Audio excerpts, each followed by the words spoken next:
Hello Internet, long time no see. My name's Colin. I'm back here at Blue Label Racing working on my track car right here, the little green R50, and doing some preventative maintenance and some repairs today. Really interesting situation popped up while I was doing this. I've had this problem every time I start this car where for the first 20-30 seconds or so, the belt squeals really loud, like everybody around you stops and looks and goes. So I decided it was time to fix that.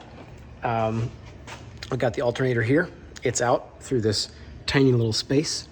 But while I was at it, I decided to replace the thermostat because to get the alternator out in this specific fashion where you just take it out through this little hole here, there's a coolant pipe that kind of runs like an elbow right here that goes down to the top of the radiator right there. And it's in the way of the alternator. So naturally at that point, I decided I was going to drain the coolant. And I also had a fault at one point for a thermostat running too cool. And it had always complained about the time that it took to get up to operating temperature. And I'd noticed that too. But I have a scan gauge on my dash and I'd always been looking at the temperatures and making sure they weren't crazy. It just seems to, like on the highway, it only gets up to about 180 degrees, which is not right. And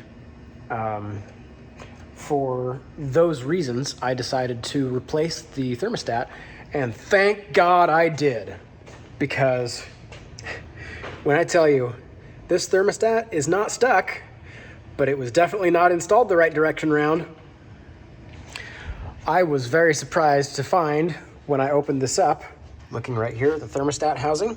The thermostat sits right in between the block and the housing. And it should be facing this way so that all the wax that's in this side that expands when it's hot or shrinks when it's hot, I don't know, expands so that it collapses the thermostat and opens this little passageway to let coolant through.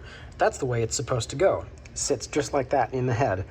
But this one was sitting like that. And it's a wonder as to why it didn't overheat, because that should have caused an overheat. But I can feel that there's just a little bit of play in this thermostat, fortunately. I think it's bad in a couple of ways, but I think it was probably just being forced open by pressure in the engine, coolant pressure as it builds temperature. And after it opens slightly, then the warm coolant rushing around it was enough to sustain it being open just enough to maintain some semblance of temperature, even though it wasn't maintaining the right temperature. So a bad thermostat installed improperly was actually a better case scenario than a bad thermostat installed correctly, if that makes any sense. Anyway, I'm resolving that right now. I just put a good thermostat in it, a new thermostat, and that's gonna solve that. I also replaced the crank position sensor seal right down there because I saw some wetness running down the front of the block. Nothing super exciting today, just maintenance repairs, making sure that it's reliable as I go on a couple trips. But I've also done a few things since you've been gone, since I've been gone. This window used to have like residue left over from old bad window tint on it, and I took that off because it was not visible. You couldn't see through it, and it was sticking. It was just nasty. So I scraped all that off, took the door apart.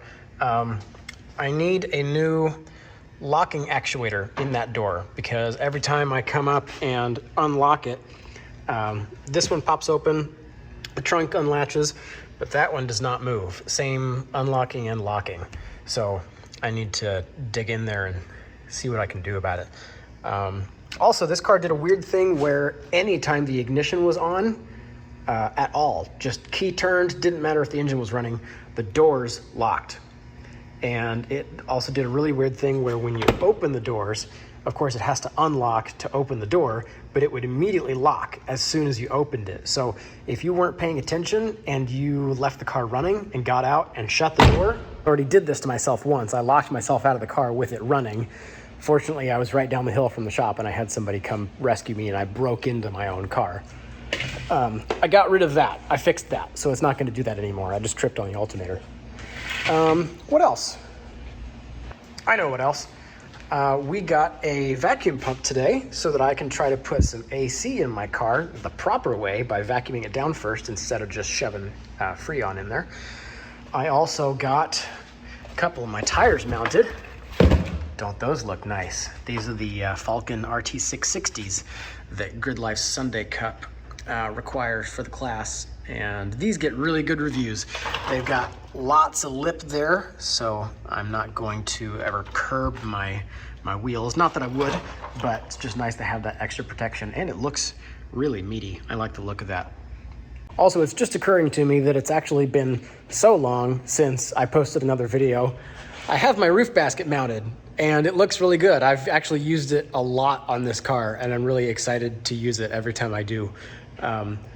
We moved my girlfriend in with me, and we packed so many things on top of this car and just tightened them down with ratchet straps, and it was really cool having kind of a kind of truck. Took the rear seats out, so it's just an open box in the back, and you know, with the basket on top, you can fit so much stuff on this car. It's so basic and utilitarian. I love it. I am going on Mini Takes the States in 2 weeks from today. We're doing an East Coast road trip all the way from Vermont down to South Carolina. I did this a few years ago in 2018, last time Mini hosted this event, and I went the West Coast route that time. It was the time of my life. It was so much fun. I did it alone at that point, but I was in my 2017 John Cooper Works, and that car was so comfortable, so capable, so fast. Met a lot of cool people, did a lot of fun things, and it was just the best. Supposedly there were 3,000 cars there last time, and I only expected it'll be bigger this time because people have been waiting since 2018 with COVID having put that off a couple years. And I'm gonna take this car. I'm gonna take my track car. It's about 4,000 miles. We're doing it in 12 days. And if you haven't heard of this before, basically Mini just sets this up as a customer appreciation event for anyone who has a Mini, regardless of where you bought it, how long you've had it. And they plan a stop along certain cities, one a day. And you meet up in the morning, and they give you food and drink, breakfast, and morning announcements, and they kind of tell you about the area and where you are that day, where you're driving to, what you're gonna see. And they send you off and say, have fun, we'll see you tomorrow. And it is kind of self-guided, but there's so many cars that you inevitably end up seeing people that you recognize from the morning meet throughout the day, all day. That's gonna be a really fun trip. So I'm getting this ready for that. I still have plenty more to do to it.